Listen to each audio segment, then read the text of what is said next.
Muchas gracias, Ángel, por tu visión de futuro. Futuro que acometemos a continuación en la primera de las mesas de la jornada, que se denomina el sector audiovisual, evolución tecnológica de la TDT y la radio digital. Va a moderar esta mesa Juan Carlos Torralba y solicito que suban a la mesa los siguientes intervinientes. Julia Criado, subdirectora general de Planificación y Gestión del Espectro Radioeléctrico. Víctor Sánchez, presidente de UHD España. Javier Sánchez Pérez, director del área de Política Audiovisual y Servicio Público de la Corporación Radiotelevisión Española. Emilio Lliteras, director general de UTECA. Y, finalmente, Jaume Puyol, experto en regulación del país en Cellnex Telecom.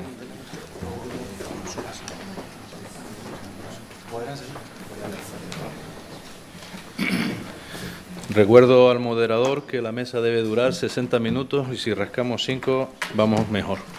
Sí, lo que no tengo es la tablet de los minutos.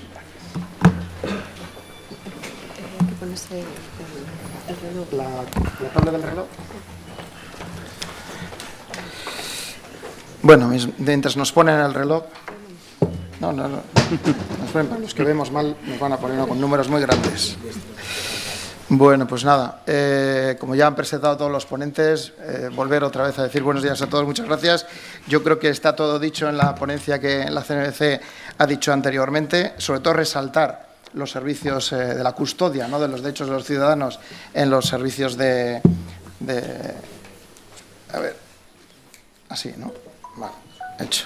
Y bueno, y por no repetirme en la parte, cedo la palabra directamente a nadie mejor que Julia Criado, que es la subdirectora general de Planificación y Gestión del Espectro, para que centre la evolución tecnológica de la TDT, de la radio y la situación en Europa. Julia, cuando quieras.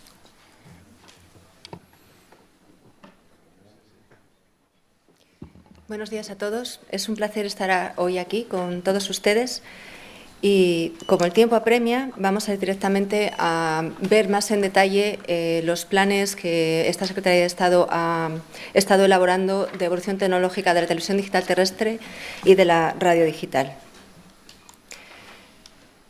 La situación de partida con respecto a la televisión digital terrestre estaba establecida en el Real Decreto 391/2019, sigue siendo la planificación existente y la transmisión se llevaba a cabo con tecnología DVB-T y en esta transmisión el máximo de canales por múltiples emitiendo con tecnología de alta definición son 4.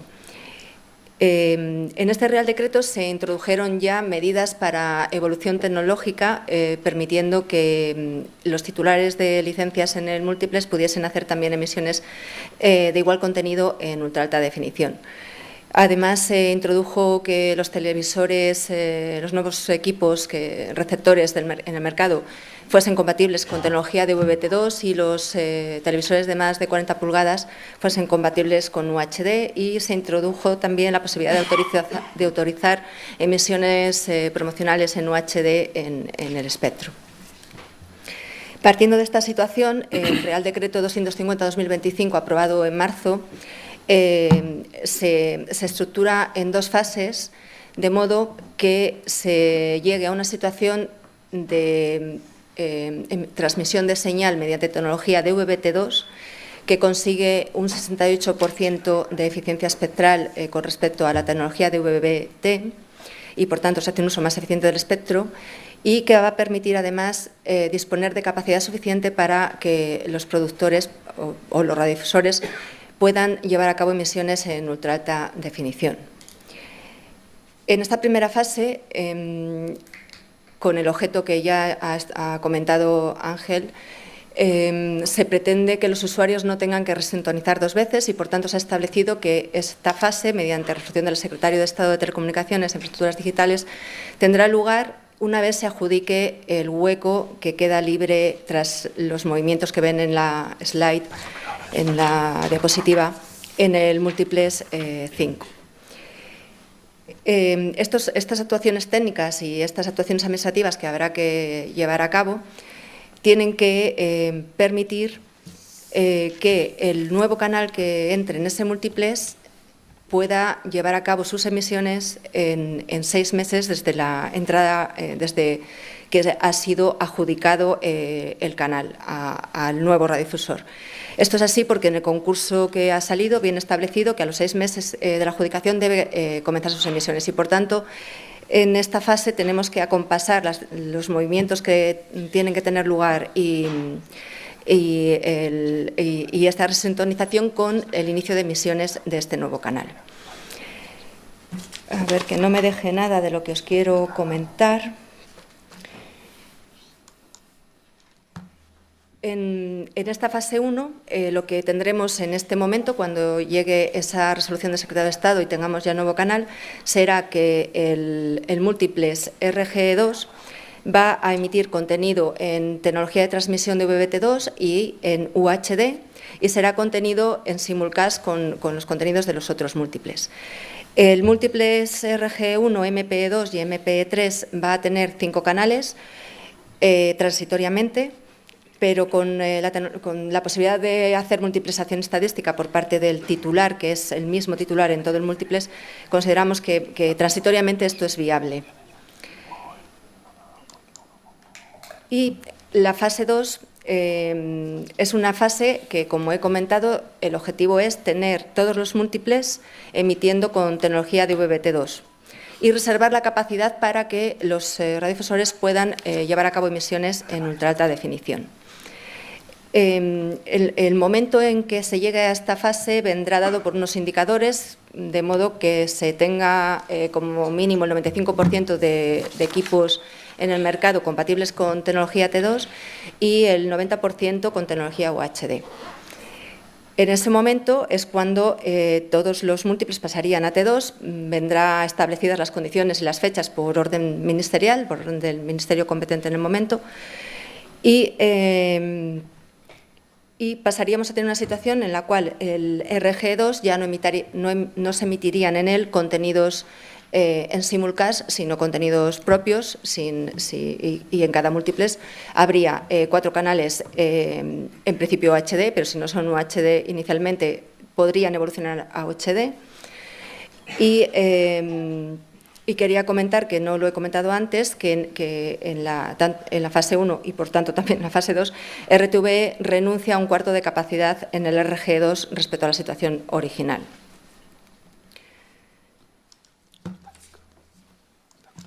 En el Real Decreto también se han introducido medidas de impulso, como lo fue en su predecesor, de modo que ahora todo nuevo receptor debe ser compatible con emisiones UHD. Los titulares los titulares de uso de capacidad en el múltiples pueden, antes de que se inicie la fase 2, comenzar a emitir en T2 y en UHD. Naturalmente, todo el múltiple tiene que estar de acuerdo en ello.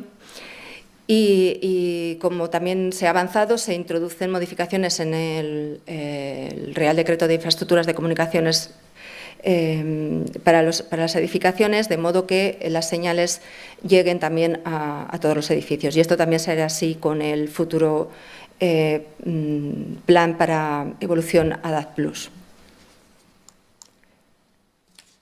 Luego quiero comentarles rápidamente, someramente, los acontecimientos que han venido produciéndose en Europa en este año. Por un lado, el Grupo de Política del Espectro Radioeléctrico ha publicado recientemente un informe relativo a una evaluación que se ha hecho dentro de este grupo sobre el uso de la banda de frecuencias 476-94, banda UHF, en Europa. La conclusión del informe es que existe una fragmentación evidente, con países que hacen un uso intensivo de esta banda para la radiodifusión y que han renovado licencias por otros 10 o 15 años, y con países que progresivamente, o bien incluso ya de forma muy definitiva, han reducido la cantidad de espectro que están dedicando realmente a la radiodifusión. Además, la decisión UHF europea, por la cual establecía que en esta banda a nivel europeo se deberían dar servicios de radiodifusión en primario hasta como mínimo 2030, Tiene que ser revisada este año y la Comisión está haciendo ese trabajo. Tenemos que esperar a ver qué conclusiones saca. En parte, este informe del RSPG sirve de base para la elaboración del informe propio de la Comisión. Y también en este grupo de política de espectro se ha aprobado un nuevo programa de trabajo para 2026-2027, donde se ha incluido, a iniciativa de la Comisión, un punto dedicado precisamente a lo que comento de encontrar soluciones de introducir nuevos usos en la banda para aquellos países que ya no lo utilizan para la radiodifusión en primario. Esto mismo ha ocurrido en la CEPT en una reunión en noviembre, a propuesta de Alemania, apoyado por Italia, por escrito, y con un apoyo masivo, siendo únicamente Francia y España los países que han indicado que era prematuro, dado que esto mismo se va a estudiar en el RSPG, en el grupo de política de espectro, que es de donde emanan después los mandatos que la Comisión hace a los grupos de la Conferencia Europea de Administraciones de Telecomunicaciones y Postales, que es la CPT, que son los grupos que realmente hacen los estudios técnicos. Con lo cual, está solapándose el trabajo, pero la mayoría de países lo apoyaron y en 2026 el grupo encargado de llevar a cabo la planificación de los estudios a realizar tendrá una reunión donde se indicarán con más detalle dichos trabajos. En todo caso, las propuestas siempre han ido en la línea de dar una flexibilidad de uso en la banda, no de hacer unos estudios para establecer unas condiciones técnicas de armonización en la banda que ya indiquen la entrada de otros servicios a nivel global en la banda. Y eso es lo que países como España y también queremos que otros países donde la radiodifusión tiene todavía un largo recorrido, vamos a seguir defendiendo. En cuanto a la evolución de DAT+, habéis ya escuchado que existe una propuesta normativa que ha sido sometida a audiencia pública. Hemos recibido unas 27 contribuciones, 19 de ellas del sector y otras 9 de particulares, bueno, o el resto de particulares, ahora no sé la cuenta. Y la situación inicial de partida es el Real Decreto 1287-1999, que establece los múltiples que se observan en la diapositiva, con una disposición máxima de 6 canales por cada múltiple. El objetivo del Real Decreto es dar la mayor flexibilidad posible, pero también conseguir que haya un efecto tractor para extender el uso y el consumo de radio digital en España. En la propuesta normativa lo que se establece es que en el momento en que se pase a DAT+, o mejor dicho, los múltiples estatales, una vez que se apruebe esta propuesta normativa, pasarían a emitir exclusivamente en tecnología DAT+, y en ese momento el número de canales por múltiple sería como máximo de 12 canales. El multifrecuencia MF1, que permite desconexiones provinciales, estaría asignado a RTVE, con unas obligaciones de cobertura bastante ambiciosas, progresivas, como ha indicado el secretario de Estado, y el múltiples MF2 englobaría los actuales licenciatarios de servicios de radiodifusión digital. Y mantendrían las coberturas que tienen, las obligaciones de cobertura que tienen actualmente, que es el 20% de la población.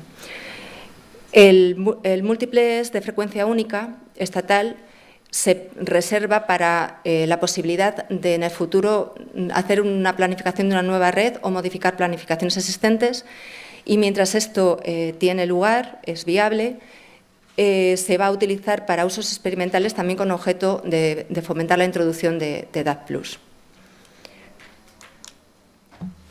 En cuanto al nivel autonómico, aquí se da mayor flexibilidad aún, se da la flexibilidad necesaria.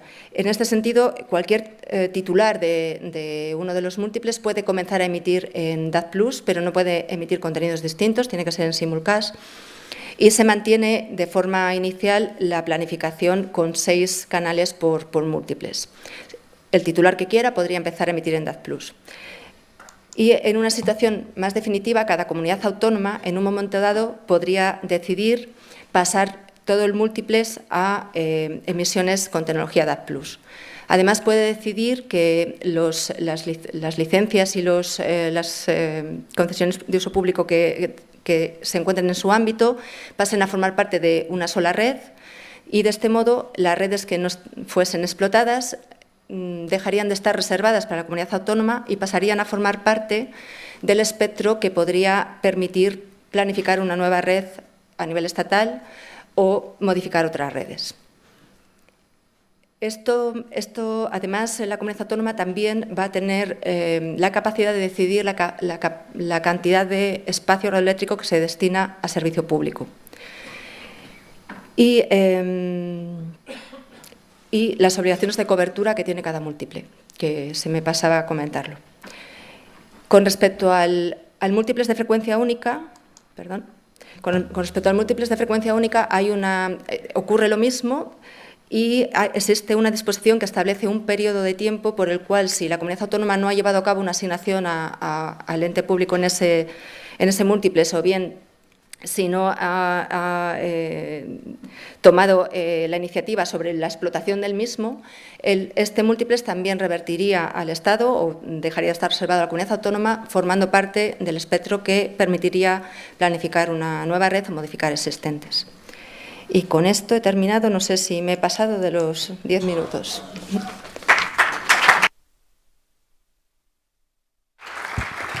Muchas gracias, Julia. Bueno, te has remitido bastante bien en el tiempo.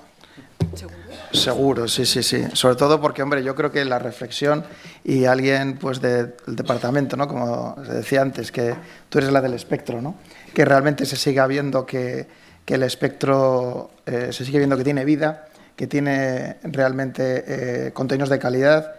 Ya hemos visto que la TDT, ya hemos vivido un dividendo, este es un pseudo dividendo de tecnología y que además que la radio vaya solapada a la TDT hace que realmente el espectro, para los que estamos aquí, desde luego, es un dato muy importante, ¿no? O sea que yo creo que, aunque hayas podido dar, yo creo que has dado con las claves, ¿no? Que era el cometido un poco del punto de vista que la Administración está trabajando y mucho realmente por el mantenimiento del espectro, ¿no? Que es la base fundamental en la que tu departamento tiene y, desde luego, lo que nos interesa a los que utilizamos el espectro para llevar los servicios públicos. Pero no es eficiente del espectro. Es eficiente, eres escaso. Sí. Eres escaso. Entonces, bueno, lo que hemos quedado...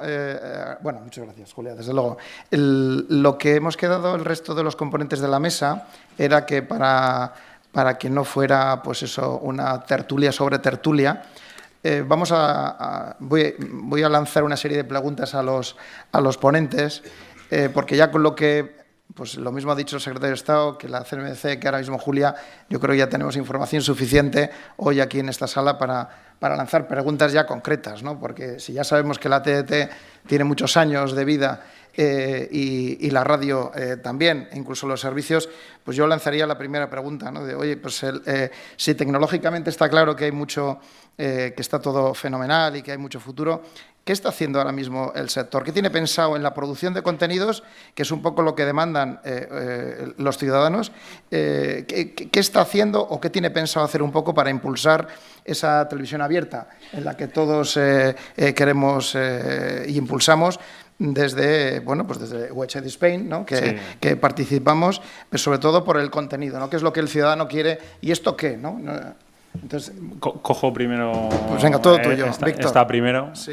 Y bueno, primero quería agradecer un poco en nombre de la asociación, ¿no? la invitación de UHD Spain, agradecer esta invitación y también por parte de R2E el poder estar aquí para explicar un poco los planes tanto de la asociación, un poco como el estado en el que estamos en R2E con respecto a la UHD. Cogiendo un poco tu pregunta, decir que desde el punto de vista de asociación, es una asociación que se creó hace 5 años, que celebraremos el próximo año. Es una asociación joven, pero que acertó un poco con la tecnología a promocionar. Decir que está toda la cadena del sector, incluso alguna asociación de fabricantes y de componentes y demás, es decir, que se encuentra toda la cadena de valor. Es una asociación que, como dijimos en la anterior junta, me permití decir, bueno, pues es una asociación amigable donde los temas técnicos pues se deciden por un tema técnico más que por un interés partidista de cada compañía.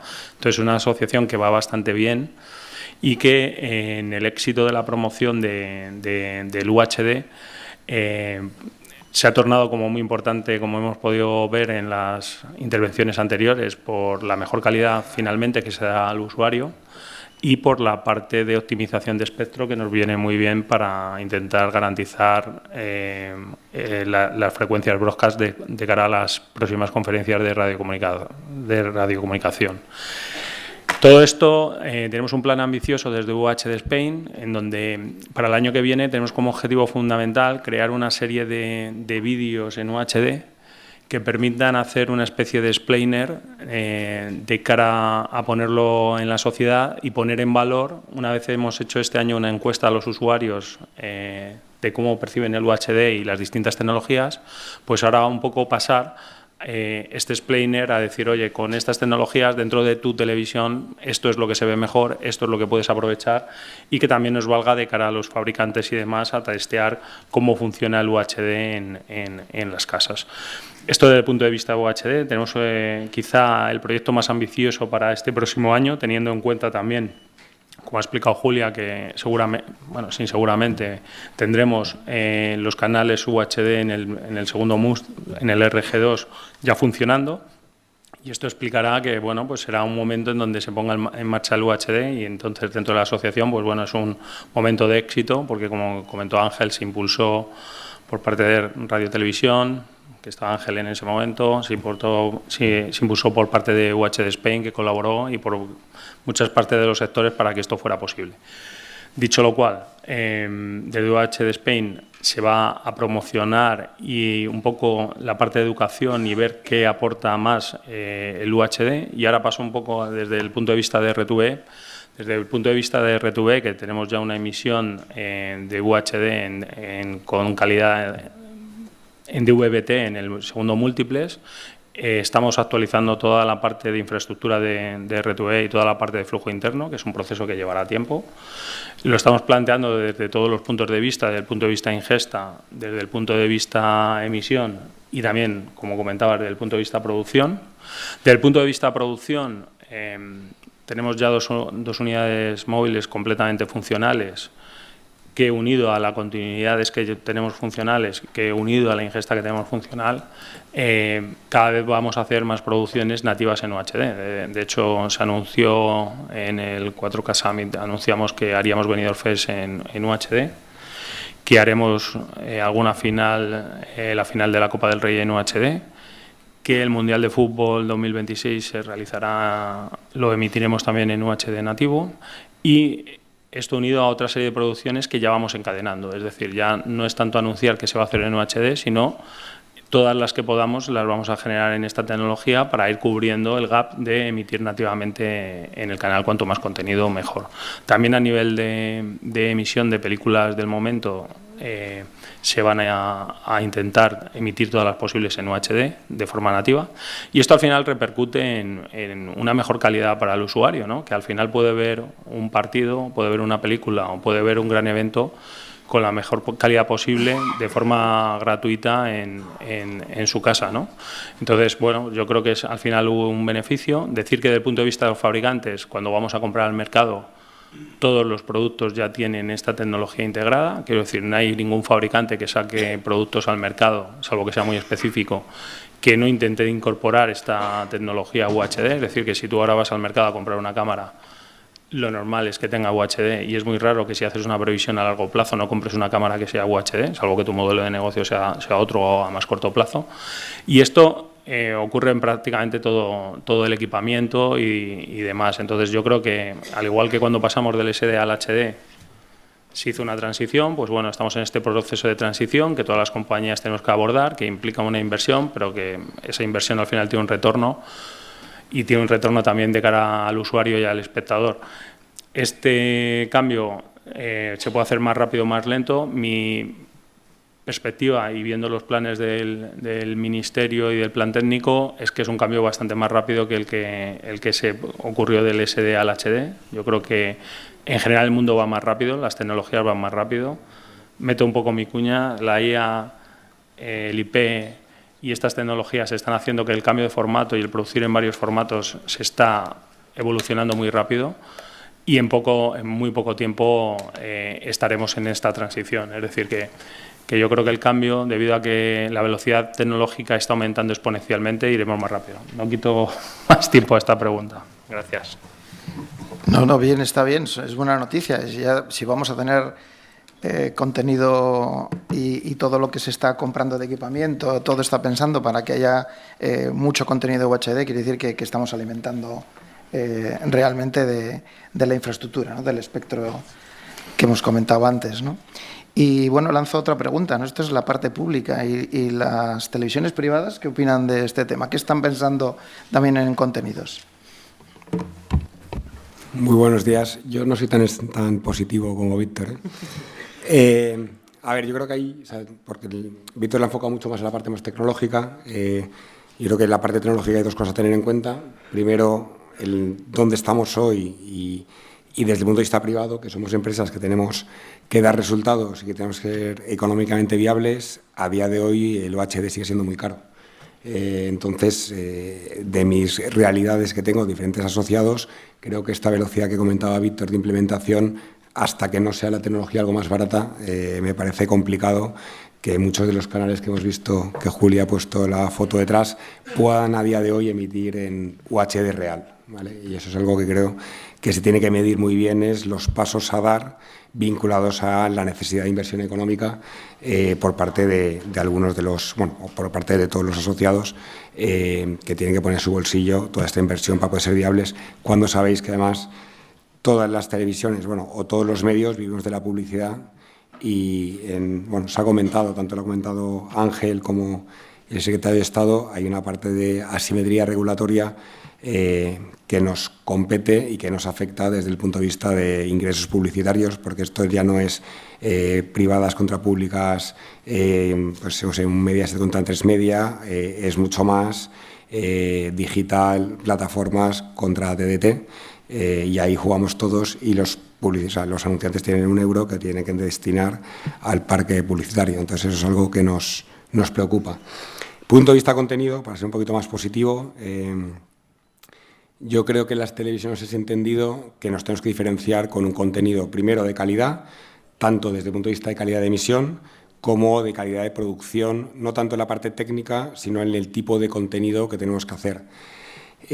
Yo esto a mis asociados a veces les tiro un poco de las orejas porque hay dos cosas que creo que no hemos hecho bien, y estos son todos los medios. Es que nosotros los medios tenemos periodistas detrás que validan información y que tienen responsabilidad tanto civil como penal sobre lo que publican. Y eso es algo que lo que te da es un entorno seguro para las marcas para poderse publicitar. Es algo que yo creo que ahora sí que está llegando, ¿no?, a la opinión pública, pero nos falta realmente trabajarlo, que si tu marca quieres que esté en un entorno seguro, tendrás que ir a medios o a empresas que te aseguren ese entorno seguro.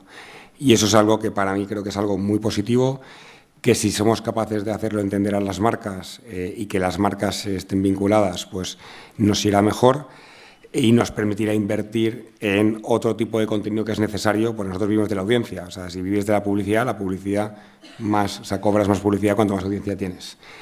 Aquí, contenido fundamental, intentando responder a la pregunta, contenido de directo, contenido de entretenimiento, contenido algo más local, ¿vale?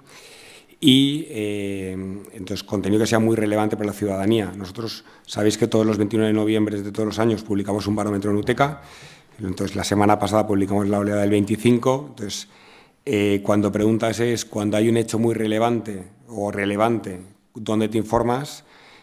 Casi el 8%, o sea, el 80% te dice que se van a información a la televisión. O sea, seguimos siendo el medio más relevante. Esto ya no entra en públicos y privados, o sea, como televisión, como TDT, como televisión en abierto, seguimos siendo el medio más relevante para informarte. Entonces, creo que es algo que es fundamental. El secretario de Estado hablaba de la pluralidad. Cuantas más cadenas de televisión haya, más pluralidad hay. sabiendo que es un medio totalmente relevante. Y aquí un pequeño tirón de orejas a las personas que tengo aquí a la derecha. El contenido hay que comprarlo, hay que pagarlo. No sé si estáis viendo últimamente las noticias en medios, que otros, es Paramount comprando derechos televisivos en Europa. Pues aquí la verdad es que habría que intentar competir de una forma también directa. Cuando tenemos un servicio público que puja por los derechos televisivos muy por encima de lo que puja un privado, que encima con nuestra facturación, parte también le financiamos, pues es algo que nos impide competir a las privadas de una forma totalmente, bueno, digamos, justa, desde nuestro punto de vista, claro. Muy bien, Emilio. Bueno, te has tirado un poco de las orejas, pero yo creo que, bueno, que va un poco, ¿no? A mí, yo me quedo con lo positivo, ¿no? Que quiere decir que estáis en ello, ¿no? Que estáis en la producción en UHD, ¿no? Que por supuesto, los que somos empresa privada sabemos lo que cuestan las cosas, ¿no? Pero si lo tenéis en la ruta de que realmente, pues bueno, cuando toque poder hacerlo, yo creo que bueno, pues que una iniciativa pública, si vale para arrancar un poco también a la iniciativa privada, pues cuando la cartera lo deje, pues yo creo que era un poco pues la idea, ¿no? De lo que hay. Otra cosa, yo ya no me voy a meter en debates de quién tiene que hacer más o qué tiene que hacer menos. Yo creo que mientras más oferta haya, mejor para los ciudadanos, ¿no? Y mientras más calidad, pues mucho mejor, ¿no? Y bueno, de ahí viene un poco la siguiente pregunta, ¿no? Porque claro, si acaba de salir a concurso público las nuevas licencias para nuevos programas, entiendo yo que hay demanda. Parece que se han presentado varias propuestas, ¿no? Entonces, bueno, ¿qué os parece? Lo mismo la parte pública que la parte privada, el que se haya abierto un poco esa oferta, ¿no? De programación, que es la que demanda los ciudadanos. Vamos a ver, voy a atacarlo de una manera bastante sencilla que todos vais a entender. Y es la naturaleza del cambio. En un determinado momento se nos exige a España ser más eficientes. Ser más eficientes supone pasar de DVB-T a DVB-T2 y al tiempo proporcionar mayor calidad. En ese cambio y con esa planificación resulta que, al ser más eficientes, nos encontramos con que existe la posibilidad de que exista una nueva licencia, ¿vale? Y ese es el orden, el que debemos mirarlo, porque es así como se produce todo esto. Entonces, evidentemente, desde lo que es el sector, siempre se agradece que haya la máxima pluralidad, y yo creo que en eso estamos. Entrar en cualquier otro tipo de valoración, pues hombre, no sé, ya veremos a ver qué es lo que sucede y veremos a ver en quién recae esa adjudicación y para qué se utiliza el canal. Pero yo creo, y al menos desde el punto de vista de Radio Televisión Española, que de ahí no debemos movernos, ¿no? Yo la verdad es que me esperaba, ya que ha estado el secretario de Estado y Julia en sus fotos tenía nuevo canal, me esperaba un gran titular hoy, que es que nos dijesen quién se ha presentado al concurso. Sí, hay un secretísimo alrededor. Si nos fiamos de los medios, hay, ¿no?, dos entidades que han ido al concurso. Una es Mediaset, que es público, o sea, lo ha hecho Mediaset propiamente, lo ha hecho público, y la otra pues es una incógnita que esperaba que Julia hoy nos pudiese comentar. Dicho esto, yo creo que son buenas noticias, es decir, que haya un nuevo canal. Creo que hablan de la pluralidad que decía Javier y que hablaba el secretario de Estado, creo que es fundamental. Que sigan entidades apostando por TDT, creo que es fundamental, y eso demuestra la importancia del espectro y la importancia de seguir teniendo televisión y seguir teniendo gente que quiere entrar en la televisión. Ahora también, por otro lado, creo que es fundamental que un canal de televisión, una licencia de televisión tiene derechos y obligaciones, y vinculado un poco con lo que decía Ángel hablando de la prominencia, creo que eso es fundamental que se defienda, que esos derechos que tenemos y todas las obligaciones que tenemos que cumplir para poder tener un canal en abierto, pues que también se tenga en cuenta a la hora de esa prominencia fundamental para que seamos la primera opción en en el mando de la tele, ¿no? O en el mando o en la televisión, ya sea software o hardware. Bueno, si son privadas, ¿no? Algún socio más tendrás dentro de poco, ¿no? O sea, que yo creo que eso es bueno para tu asociación, ¿o no? Por supuesto, sí, por eso yo decía a Julia, oye, dame el teléfono y les llamo, pero no hay manera, no hay manera. Sí. No, comentar que yo he intentado, he preguntado a la Subdirección de Servicios de Comunicación Audiovisual, que es el contacto que tengo que lleva este tema, sobre si se iban a publicar la lista de ofertantes. Me han dicho que no y no me han dado más información, pues yo lo desconozco igual que todos los demás. Lo siento. Bueno, lo sabremos, yo creo que en poco tiempo. Sí. Te tocaba a ti, además esta te tocaba a ti. Bueno, oye, pues ahora que hemos escuchado claramente, ¿no?, la optimización del espectro, ¿no?, pues la pregunta va un poco pues a quien tenemos en la mesa, ¿no?, al más experto en operadores de red, ¿no?, ¿en qué afecta, ¿no?, estos sistemas de tener ahora como más espacio, esto, ¿en qué afecta ahora mismo a un operador de red? ¿Qué requisitos se ha tenido que adaptar o cómo se está adaptando para estos cambios? Bueno, muchas gracias por la pregunta. Buenos días a todas y a todos. Y solo decir que es un placer para nosotros como Cellnex estar aquí y gracias por la invitación. Dicho esto, después de la intervención del secretario de Estado, después de la intervención del vicepresidente de la CNMC, después de la intervención de Julia, bueno, ¿y ahora qué podemos aportar más, no? Si ahí se os parece un poco, la visión que intentaré aportar es desde con mi gorro de vicepresidente de Broadcast Networks Europe, que es la Asociación Europea de Operadores de Radiodifusión, en la cual somos 17 miembros operando en 21 países de Europa. Un poco esta visión europea y cómo lo vemos a nivel de Bruselas, porque aquí estamos hablando mucho de Bruselas a nivel de espectro, a nivel de prominencia, etcétera, etcétera, pues un poco esta visión, ¿no? Y por en medio pues explicaré cómo estamos adaptándonos ahí. El primer mensaje que trasladamos directamente con nuestras reuniones a alto nivel europeo es que la TDT, la radiodifusión terrestre, porque también incluyo la radio ahí, es el medio resiliente que permite asegurar la soberanía comunicativa nacional de cada uno de los Estados miembros. Y eso no hay nadie que lo ponga en duda. Yo creo que esto es súper relevante y es absolutamente esencial tenerlo en la cabeza. Si tú, en cualquier situación, como administración, como lo que sea, quieres llegar a la ciudadanía, las redes de difusión terrestre son absolutamente esenciales, por su resiliencia, por su funcionamiento, su cobertura, su universalidad, etcétera, etcétera, etcétera. También otro tema que a mí personalmente pues, me interesa mucho es que también son energéticamente mucho más eficientes que otro tipo de redes. Esto hay varios estudios, está el Locat TV, está el estudio de Ofcom, está el estudio de los franceses de Arcep, que lo demuestra y que, por lo tanto, es una realidad. Otro tema que claramente tenemos que tener en la cabeza es la penetración de la TDT en Europa. Esto de que solo es España, solo es Italia, eso no es verdad.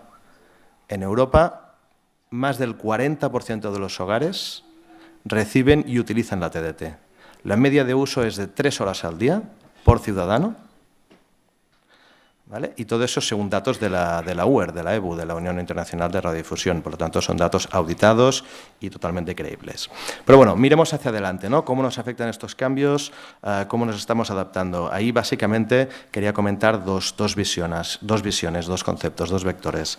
La innovación y, como ha comentado antes el vicepresidente de la CNMC, el tema de la prominencia, ¿no? Cómo aseguramos que estos servicios pues, lleguen a los ciudadanos. En cuanto a innovación, en BNE, Broadcast Networks Europe, trabajamos en un plan de innovación, hasta el escenario post-2030, en el cual basábamos la evolución de estas redes básicamente en tres ejes. Primer eje, que yo creo que se ha comentado, más calidad.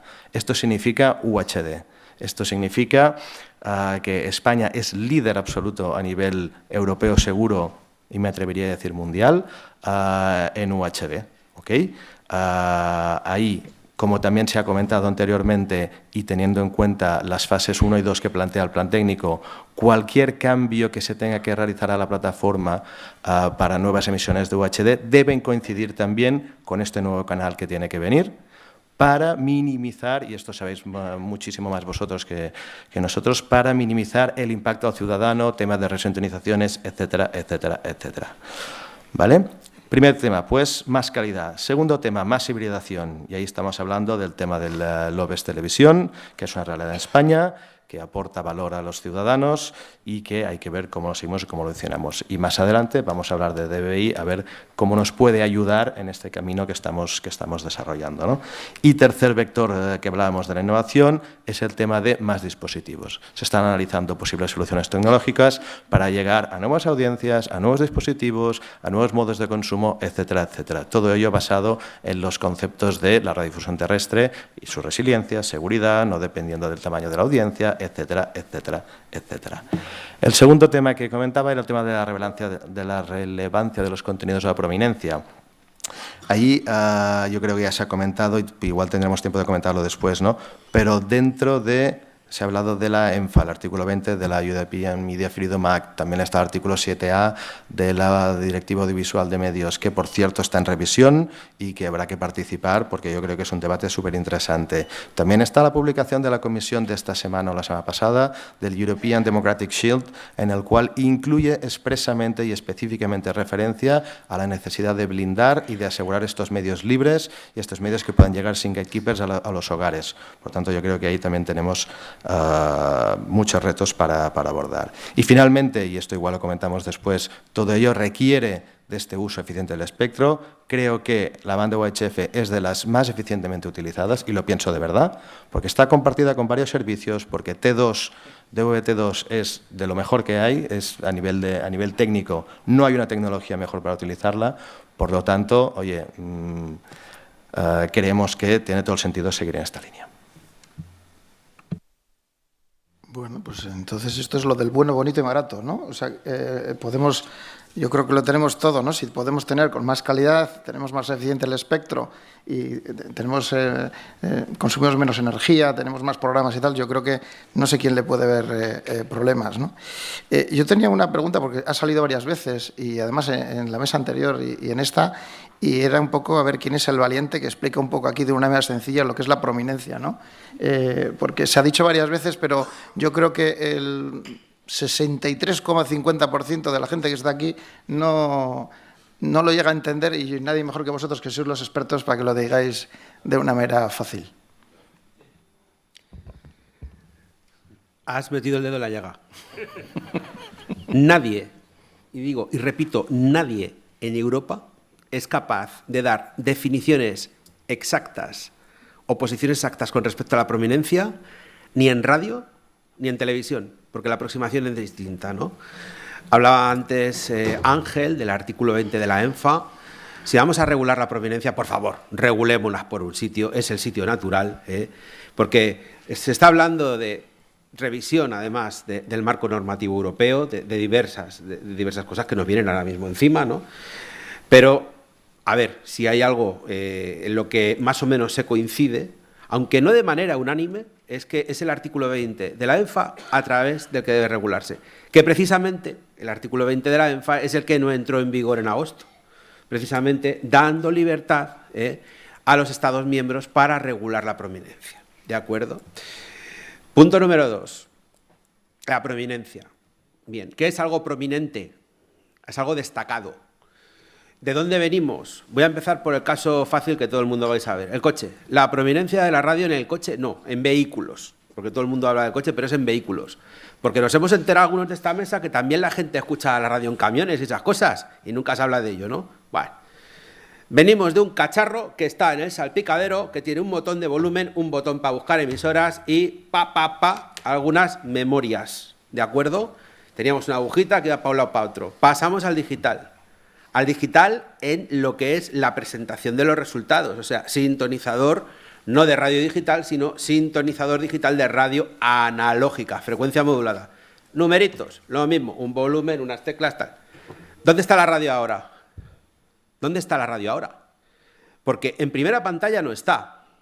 Antes estaba en un lugar prominente, destacado. Ahora no está en primera pantalla. Como primera aproximación de prominencia dentro de lo que es la UER, que además hay un trabajo hecho, que no hay posición todavía, ojo, que hay trabajo hecho, pero no posición ni siquiera establecida dentro del comité de radio de la UER, y esto es importante decirlo, y mucho menos en la AER, donde tiene una aproximación híbrida, que es una aproximación tan light, que es como decir, y también tenemos que incluir pues, los altavoces obligatorios en los coches. No, vamos a ver, la legislación es de mínimos, ¿no? Vale. Pues al menos lo que sí que estamos todos de acuerdo es que debería haber siempre un botón de radio siempre visible en el salpicadero. Ojo, y hay gente que se plantea el tema de botón físico o botón lógico. Vamos a ver, botón, eso es lo primero. Segundo, ¿habéis visto vosotros que, por ejemplo, sabéis perfectamente cuál es el logo de Spotify, por decir algo, ¿no? O el logo de Bluetooth. ¿Cuál es el logo de la radio? Ese. No hay un botón porque no hay ni siquiera un logo definido para lo que puede ser la radio. Cada fabricante se aproxima como puede, como quiere o como sus expertos le dicen. Tercero, ¿dónde va la radio? ¿O qué es la radio? Bueno, pues conceptualmente la radio no es solo audio. La radio también es metadata. Y si vamos a proteger algo al futuro, hablemos de la radio digital. No, es que la FM es una realidad. Toma, si ya lo sabemos. No, es que resulta que Tesla viene y dice que va a quitar la FM de sus coches. Bueno, pues ya lo estamos viendo con otros fabricantes que están haciendo otras barbaridades más gordas. Que dicen, vamos a ver, si en Europa resulta que lo obligatorio es que los coches, ahora, que llevan radio, que llevan radio digital, pues ¿qué hago? Pues quito la radio. Ya está. Me ahorro 4 perras con la antena, con el receptor, coloco ahí una app propietaria y me convierto en gatekeeper. ¿Vale?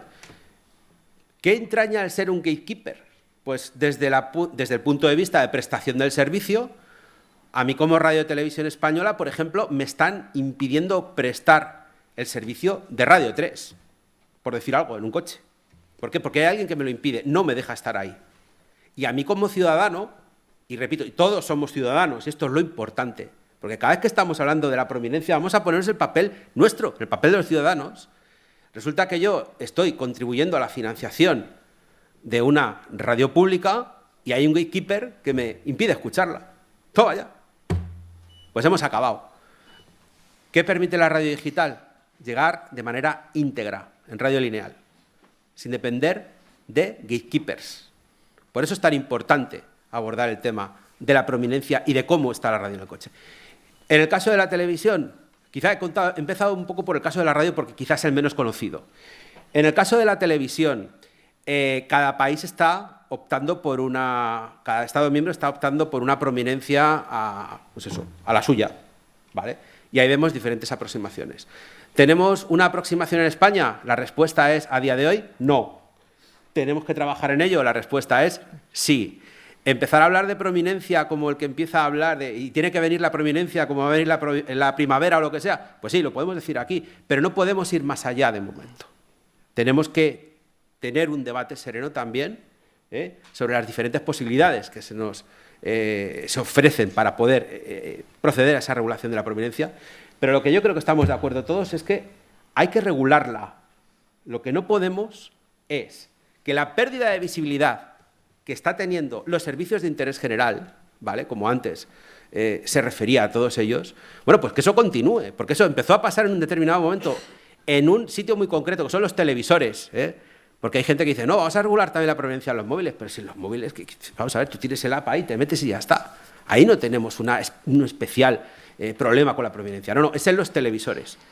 En el momento en el que dejamos de encender así el televisor con el mando a distancia y dejó de aparecer en primera pantalla un canal de TDT, ahí empezamos a tener un problema de visibilidad. Y ahora mismo, en muchos casos, es muy difícil sintonizar la TDT en los televisores, o en algunos casos es imposible si no tienes conexión a Internet, y luego que siempre, además, hay algo que siempre está por encima de los servicios de interés general. Bien, tenemos un reto importante. No tenemos mucho tiempo para hacerlo, si lo pensamos. O sea que es algo que deberemos ponernos a trabajar todos ya. Me quedo con el botón, entonces. ¿No? ¿Perdón? Que me quedo con lo del botón. ¿El botón de la radio? Bueno, ¿el lógico de la o radio el físico? O de la televisión, que ahora no tenemos botón en la televisión para ver la televisión. Ya, pero eso, fíjate, el día que hablemos de prominencia, ese será la primera capa, el mando a distancia. Segunda capa será la primera pantalla y tercera capa, la lista de canales. Quiero decir que hay que abordar las cosas de manera ordenada. Bueno. Yo que, como no soy ni teleco ni abogado, ¿vale? O sea, prominencia es algo que, ¿no?, que destaca. Entonces, Ángel ha dicho una cosa que es importante, que el 80% de los contenidos que se ve en la televisión es TDT, ¿vale? Entonces, lo que tenemos que hacer es defender que lo que más se ve sea lo que puedes tener acceso prácticamente directo. Entonces, si la solución es un botón en el mando, pues aquí los fabricantes van a, bueno, no gritar lo más grande. Bueno, pero es que también tienes botones de Amazon Prime, de YouTube y de otros, y como pagan no pasa nada. Entonces, pues a lo mejor es una solución. A lo mejor es un botón que sea programable para que tú pongas, el usuario decida lo que quiere poner. A nivel de software es muchísimo más fácil. A mí me sorprende cuando vas a grandes fabricantes de televisiones, entras y la TDT debe ser, pues, ¿no?, como el listado que ha puesto Julia, que veías un canal y nuevo canal.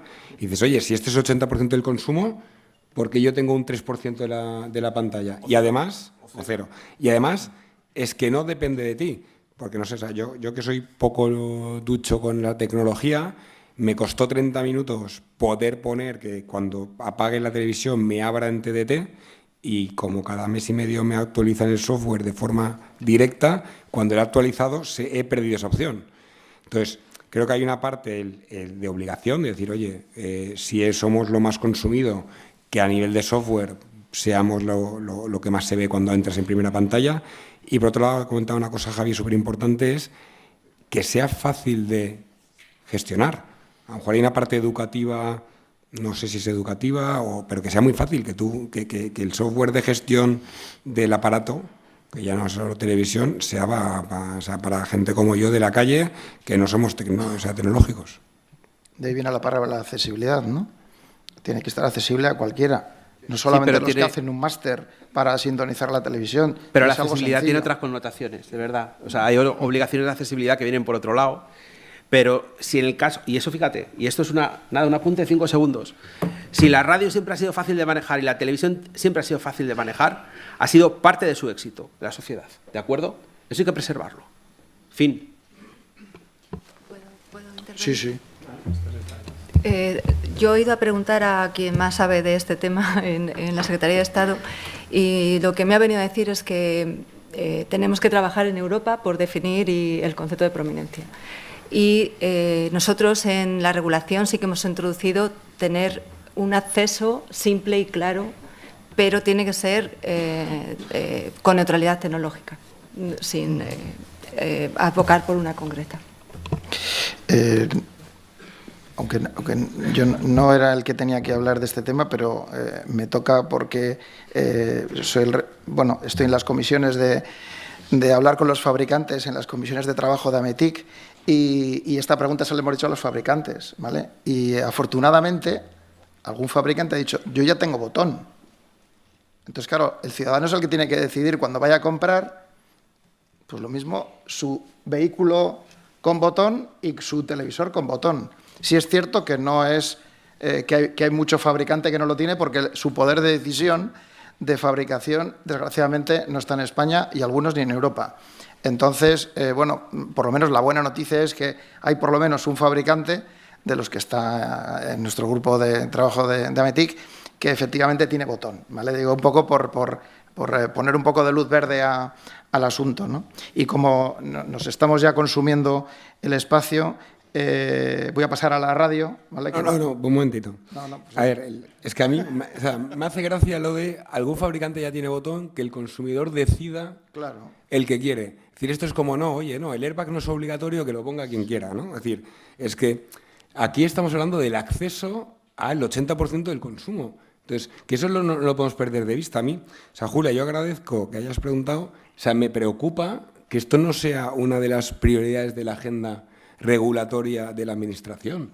Es decir, es que estamos dejando en aras de alguien que quiera, es que mañana deciden y no tenemos acceso a TDT, que es el 80% del consumo, que hablamos de pluralidad, hablamos de nuevos canales, hablamos de inversión, hablamos de UHD, y no tenemos regulado Es tan fácil como regularlo. O sea, tú te miras otras categorías y está todo absolutamente definido y regulado. Sí, pero hablamos de accesibilidad. Sí. La accesibilidad es a nosotros o sea, es que tenemos hasta si el subtítulo tiene que ir en amarillo, en rojo y en el tamaño. Y no tenemos regulado. O sea, ya no voy a entrar si botón o no botón, si eso es lo de menos. No tenemos regulado en serio el cómo, o sea, yo no podemos esperar a Europa, no podemos esperar al 2027 a ver con qué ocurrencia venimos. Esto para mí debería ser una de las absolutas prioridades de la agenda regulatoria española, sinceramente. En ello están. Tomo nota y también tengo que decir que si fuera fácil ya estaría hecho. Y Italia lo ha intentado hacer y tiene un expediente abierto por infracción, porque aquí hay también temas de competencia y es un tema delicado que no es simple de regular. 5 segundos solo. Tienes toda razón, en Italia hay que ver cómo termina este expediente, aunque su idea de poner un logo para el acceso a los contenidos lineales pues puede parecer bastante razonable. Otro tema es quién ha interpuesto esta demanda y qué están haciendo y cómo está funcionando el sistema de medios que interponen esta gente que pone esta demanda, pero no quiero entrar más ahí.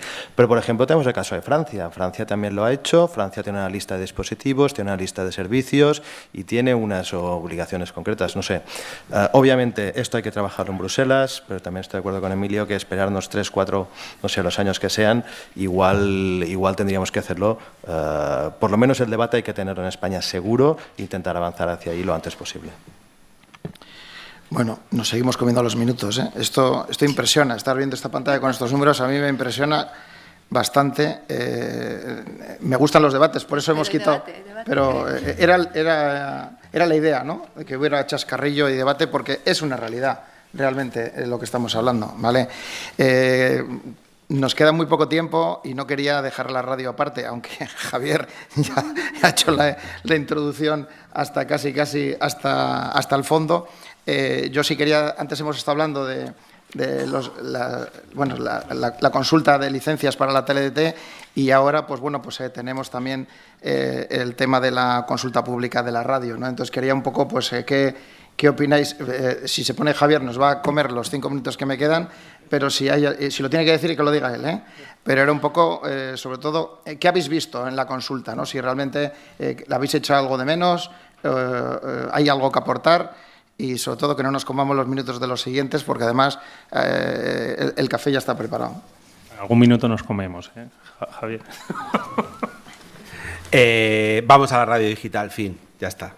O sea, yo creo que sí. O sea, vamos a seguir avanzando. O sea, en términos generales, desde el punto de vista de Radio y Televisión Española, y a ver, tampoco, no va a ser novedad para nadie. Poco tenemos que decir a esa consulta, dado que nosotros hemos decidido también ser el agente que ponga el reloj de la radio en hora en España, un poco, o intentar, ¿no?, contribuir a eso. Claro, apunte pequeño y a lo mejor de actualidad. Podéis buscar ahí en change.org Salvemos la onda media. Creo que ya van por 1.200 firmas o por ahí. Estáis a tiempo de firmar si queréis. Se están diciendo auténticas barbaridades de lo que es la onda media, ¿vale? Lo están haciendo incluso... lo están equiparando incluso la onda media o están haciendo relaciones con el artículo 20 de la Constitución sin tener ni idea de lo que están diciendo. En todos los países donde ya se ha apagado la onda media, que ya son 26 en Europa, es un proceso que va indisolublemente unido al progreso tecnológico y a la implantación de la radio digital. Y yo creo que deberíamos felicitarnos con estas cosas. Me gusta hacer este apunte precisamente porque alguien piensa que, no sé, os vais a cargar la radio, hombre, la onda media, históricamente. Hombre, yo creo que después de 88 años ya está bien, sinceramente. Y ya está bien que España, después de 27 años, ponga su reloj en hora. ¿Y por qué debe ponerlo? Porque nos jugamos el futuro. Nos jugamos el futuro. Eso que comentaba antes el Gatekeeper aplica a la radio. O sea, es que es una apuesta estratégica de futuro. Porque además, al igual que en televisión, el 80% del consumo es la TDT. Resulta que hay, me parece que son 24 millones de habitantes en España los que tienen la fea costumbre todos los días de escuchar la radio. Y estamos hablando de la radio lineal.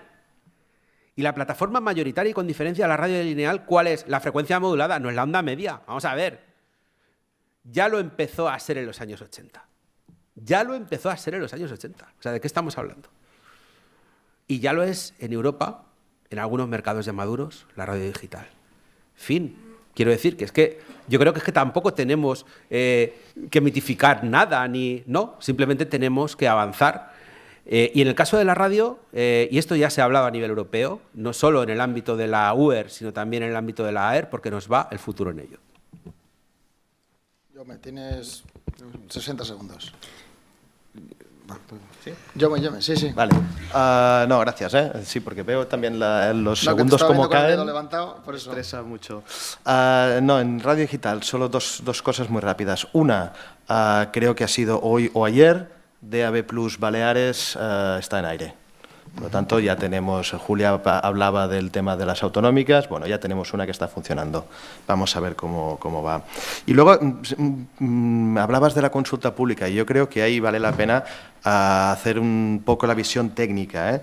El DAB es una tecnología digital, es FDM, etcétera, etcétera, funciona con frecuencia única, requiere de gestión especializada y para asegurar esta correcta recepción de los contenidos, ¿no? Hay que tener en cuenta temas como la sincronización temporal de las emisiones, la gestión de las zonas de solape, los intervalos de guarda, etcétera, etcétera, etcétera. Yo creo que si como proyecto de país, y ahí estoy totalmente de acuerdo, creemos que el DAB Plus tiene que ser la apuesta, tenemos que hacerlo bien. Tenemos que hacer una planificación correcta, tenemos que hacer un despliegue que tenga todo el sentido y tenemos que estar todos juntos y sumando porque no nos podemos permitir que el servicio no funcione.